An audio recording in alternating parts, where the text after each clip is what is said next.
जय हिंद प्यारे साथियों। जैसा कि आप सब देख सकते हैं कि आज की इस क्लास में हम बात करने वाले हैं एयरफोर्स एक्स वाई ग्रुप के बारे में कि क्या होता है ये एक्स ग्रुप और वाई ग्रुप, पोस्ट कौन कौन सी रहती हैं, आयु, सैलरी कितनी होती है इसमें, सिलेबस क्या क्या आता है, एग्जाम पैटर्न कैसा होता है और योग्यता क्या क्या होती है, क्या क्या योग्यता इसमें चाहिए। इन सारे विषयों पर हम इस वीडियो में चर्चा करने वाले हैं। इस वीडियो में संपूर्ण जानकारी तुम लोगों को मिलने वाली है, तो वीडियो के अंत तक बने रहना है और इसी के साथ हम अपना वीडियो शुरू करते हैं। तो चलिए देखिए 2025 का जो नोटिफिकेशन है वो आ चुका है और इसमें देखो देखते हैं इस वीडियो में संपूर्ण जानकारी तुम्हें मिलने वाली है।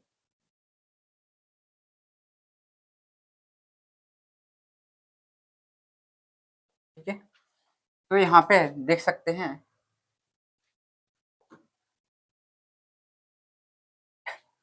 देखो क्या होता है। अगर ये फॉर्म भरना है तो ये फॉर्म यानी एयरफोर्स का जो फॉर्म है ये तुम्हें ऑनलाइन ही भरना पड़ेगा। कैसा भरना पड़ेगा? ऑनलाइन भरना पड़ेगा। यहाँ पे लिखा है ऑनलाइन बाई कैंडिडेट्स। ठीक है, कौन सी वेबसाइट पे भरना पड़ेगा? ये तुम्हारी वेबसाइट दी गई है, अग्निपथ वायु। इस वेबसाइट पे तुम्हें फॉर्म भरना पड़ेगा। ठीक है, अब इसके बाद हम बात करते हैं कि जो पेपर होगा तुम्हारा वो कैसा होगा। वो भैया तुम्हारा पेपर ऑनलाइन होगा, ऑनलाइन बेस पेपर होगा तुम्हारा। कैसा होगा? ऑनलाइन बेस होगा तुम्हारा, कंप्यूटर पे तुम्हारा ये एग्जाम होगा। ये एग्जाम जो है वो कैसा होगा? ऑनलाइन बेस पे होगा, कंप्यूटर पे होगा। ठीक है, इसके बाद हम बात करते हैं, यहाँ पे लिखा है, इसके बाद हम बात कर लेते हैं, इसके बाद हम बात करते हैं, इसके बाद लिखा है डेट, एज। एज की बात करते हैं कि कितनी एज लगती है इसमें। तो एज की अगर बात की जाए तो कैंडिडेट बोर्न 3 जुलाई 2004, 3 जनवरी 2008। यहाँ पे जो 2025 के लिए बताया गया है कि उनका जन्म 3 जुलाई 2004 से 3 जनवरी 2008 के बीच में अगर हुआ है तो वो इस फॉर्म को डाल सकते हैं। और अगर एज की बात की जाए तो यहाँ पे लिखा है age limit age date should be 21। 21 साल से नीचे वाले या 21 साल तक के जो बच्चे हैं, स्टूडेंट हैं, वो फॉर्म वो इस फॉर्म को भर सकते हैं। किसको? एक्स और वाई ग्रुप को। अगर उनकी एज 21 के समथिंग है तो वो इस फॉर्म को भर सकते हैं। ठीक है, अगर इसकी एज लिमिट की बात की जाए तो 17.5 से 21 वर्ष आयु के बच्चे भर सकते हैं। 17.5 से ज्यादा होना चाहिए और 21 साल तक होने चाहिए, 21 साल से ज्यादा नहीं होने चाहिए। ठीक है, तो इस एज के बच्चे इस फॉर्म को भर सकते हैं। ठीक है, इसके बाद हम बात करते हैं, लिखा है मैरिटल स्टेटस। यहाँ पे लिखा है ओनली अनमेरिड, मतलब कि जो स्टूडेंट होना चाहिए वो कैसा होना चाहिए? अनमेरिड होना चाहिए, यानी कि विवाहित नहीं होना चाहिए, उसका विवाह ना हुआ हो। ठीक है, ऐसा नहीं कि विवाहित है तो वो फॉर्म नहीं भर सकते। और यहाँ पे मेल फीमेल, मतलब मेल फीमेल, मेल और फीमेल यानी लड़का और लड़की दोनों ही इस फॉर्म को भर सकते हैं। ठीक है, तो यहाँ पे जो फॉर्म होने वाला है वो लड़के और लड़कियों दोनों के लिए ही ये फॉर्म होने वाला है। ठीक है, इसके बाद हम बात करते हैं, इसके बाद हम बात करेंगे, इसके बाद है एजुकेशन क्वालिफिकेशन कि उनके पास डिग्री क्या क्या होना चाहिए, क्या उसके पास एजुकेशन होना चाहिए। तो यहाँ पे लिखा है इंटरमीडिएट 10+12। उनके पास क्या होना चाहिए? 10+12 होना चाहिए बेटा। क्या होना चाहिए? 10 और 12 होना चाहिए। 10 और 12 यानी हाई स्कूल और इंटरमीडिएट होना चाहिए। ठीक है, किससे होना चाहिए? Mathematics, physics and English, physics, math और इंग्लिश। और कितने होने चाहिए परसेंटेज? 50% होने चाहिए। 50% से कम नहीं होना चाहिए। अगर मान लो थोड़ी देर के लिए तुम्हारे 49 पॉइंट कुछ भी बनी है, अगर 99 भी बनी है तो तुम्हारा जो फॉर्म है वो नहीं भर पाएगा। क्यों नहीं भर पाएगा? क्योंकि 50% चाहिए चाहिए है कम से कम। इससे कम बिल्कुल नहीं होने चाहिए, ठीक है। और इसके साथ साथ 50% तुम्हारे जो मार्क्स होने चाहिए ओनली इंग्लिश में होने चाहिए। किसमें? इंग्लिश में। टोटल तो होना ही चाहिए 50%, इसके साथ साथ इंग्लिश में भी 50% कम से कम होना चाहिए। 50% का मतलब है तुम्हारा अगर 70 नंबर का पेपर है, कितने नंबर का? 70 नंबर का पेपर है, तो तुम्हारे कम से कम 35 नंबर उसमें आने ही चाहिए, ठीक है। तो टोटल परसेंटेज 50% होने चाहिए, साथ साथ इंग्लिश में कितने होने चाहिए? इंग्लिश में ही 50% मार्क्स होने चाहिए तुम्हारे, ठीक है। इसके बाद हम बात करते हैं, इसके बाद हम बात करते हैं, तो अभी तक हमने क्या डिस्कस कर लिया? हमने डिस्कस कर लिया है एज कितनी होनी चाहिए, 17.5 से 21 होनी चाहिए। और क्या डिस्कस कर लिया हमने? एजुकेशन क्या होनी चाहिए? एजुकेशन 10+12 होनी चाहिए, ठीक है। इसमें होने चाहिए 50% होने चाहिए टोटल मिला के फिजिक्स केमिस्ट्री मैथ्स से, और क्या होना चाहिए? इंग्लिश में 50% होना चाहिए। इसके बाद हम बात करते हैं,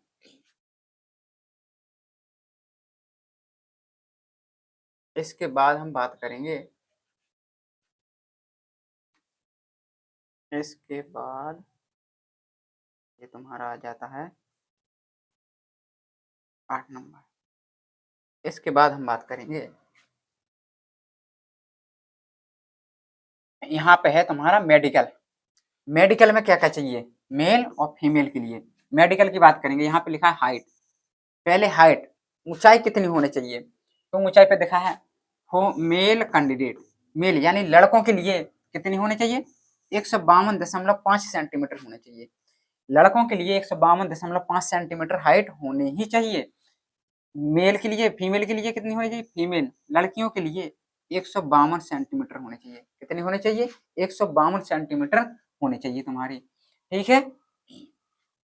और कुछ एरिया भी यहाँ पे बताए गए हैं, नॉर्थ ईस्ट और हिल यानी जो पहाड़ी इलाके हैं वहाँ के लिए बताई गई है कि मिनिमम 147 सेंटीमीटर बताई गई है, ठीक है। जो कि पहाड़ी क्षेत्र के इलाका है, ठीक है। जैसे लक्षद्वीप यहाँ पे लिखा गया है, लक्षद्वीप एरिया के जो बच्चे हैं उनके लिए 147 सेंटीमीटर और 150 सेंटीमीटर के तकरीबन हाइट होनी चाहिए, वहाँ के लिए थोड़ी छूट मिल जाती है, ठीक है। वेट की वजन बात कर लिया, वजन की, तो ये तुम्हारे हाइट और उम्र के हिसाब से तय होता है। इसके बाद हम बात करेंगे,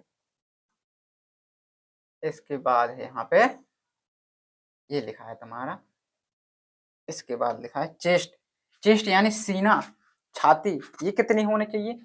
मेल के लिए, लड़कों के लिए लिखा है 77 सेंटीमीटर, 77 सेंटीमीटर होने चाहिए, ठीक है।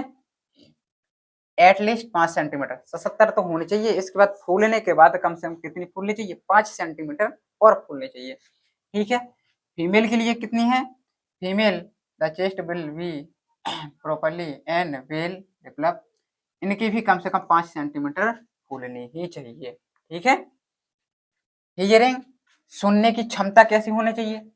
Candidate should be have normal hearing, इनकी सुनने की क्षमता नॉर्मल होनी चाहिए, ठीक है।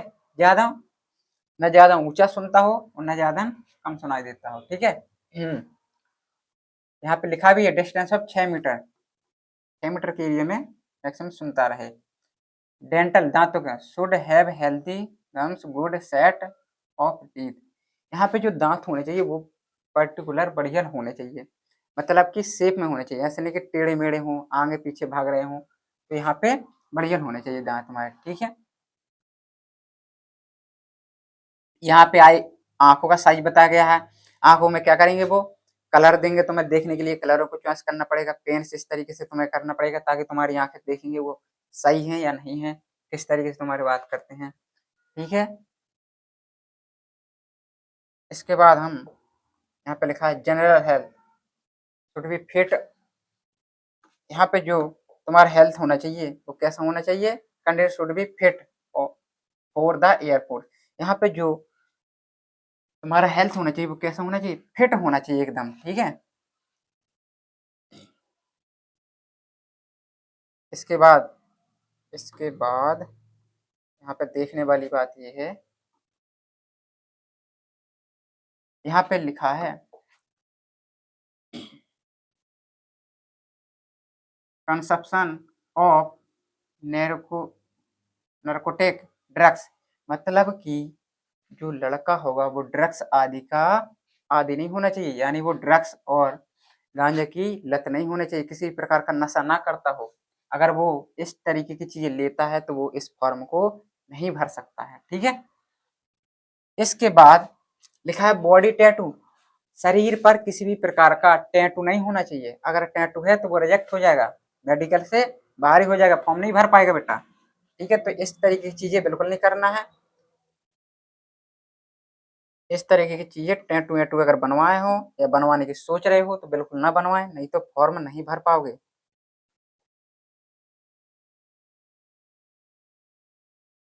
इसके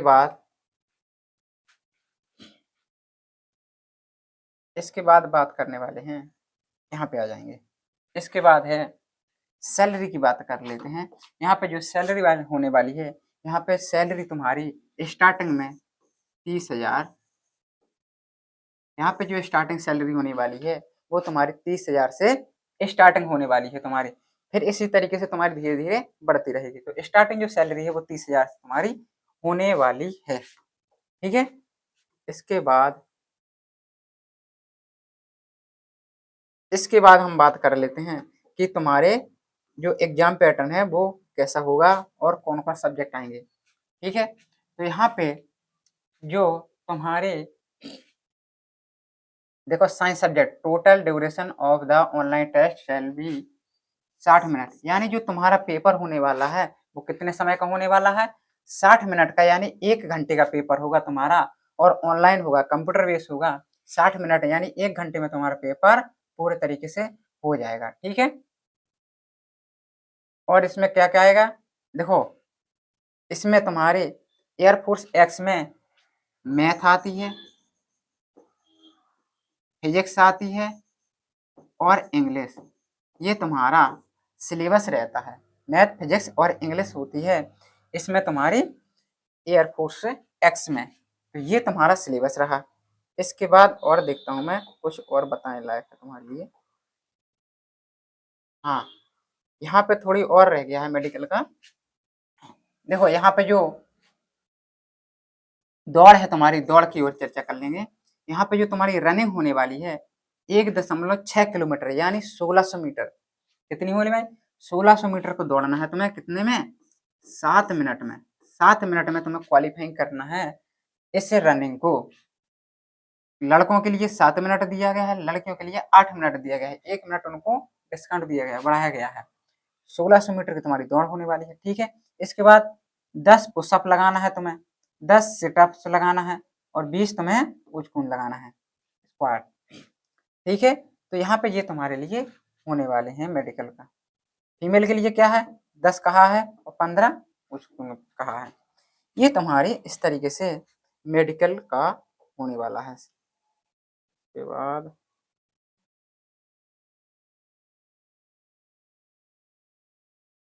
अब यहाँ पे बताया गया है तुम्हारा किस तरीके से तुम्हें फॉर्म भरना है, ये तो तुम कॉपी पे भरा ही लोगे। तो इस तरीके से मैंने बताया, शॉर्टकट में थोड़ी समझ लेंगे अपन। देखो एज की सबसे पहले बात कर लिया है, एज की अगर बात कर लिया है तो एज तुम्हारी 17.5 से 21 वर्ष की होनी चाहिए, ठीक है। क्वालिफिकेशन की बात कर लिया है, क्वालिफिकेशन की अगर बात कर लिया है तो यहाँ पे तुम्हारा 10+12 होना चाहिए, कितने परसेंट के साथ, 50% मार्क्स के साथ तुम्हारा 12th होना ही चाहिए। सैलरी की बात कर लिया है, सैलरी की बात कर लिया है तो सैलरी तुम्हारी 30,000 होनी ही चाहिए। वो सैलरी तुम्हारी 30,000 मिलेगी ही मिलेगी, ठीक है, 30,000 रुपए। तो सैलरी यहाँ पे तुम्हारी 30,000 स्टार्टिंग होने वाली है, ठीक है। इसके बाद तुम्हारी जो रनिंग है मेडिकल है, 1600 मीटर की तुम्हारी रनिंग होने वाली है, पुशअप होने वाली है, शरीर पे टैटू नहीं होना चाहिए किसी प्रकार का, ठीक है। और दांत तुम्हारे फिट होने चाहिए। और यहाँ पे जो हाइट है 152.5 सेंटीमीटर लड़कों के लिए, लड़कियों के लिए 152 सेंटीमीटर, ये तुम्हारी हाइट होने वाली है। तो इस तरीके से आज के इस वीडियो में हमने एयरफोर्स एक्स और वाई के लिए दोनों के लिए पूरी जानकारी प्राप्त की है कि किस तरीके से इसमें एज होती है, किस तरीके से इसमें क्वालिफिकेशन लगती है और किस तरीके से इसमें सैलरी होती है और क्या इसमें दौड़-धूप मेडिकल वगैरह होता है। तो आशा करते हैं कि आप लोगों को ये वीडियो पसंद आया होगा। अगर वीडियो पसंद आया है तो कमेंट में जय हिंद लिखें और अपने दोस्तों में शेयर करना ना भूलें। मिलते हैं नेक्स्ट वीडियो में। जय हिंद, जय भारत।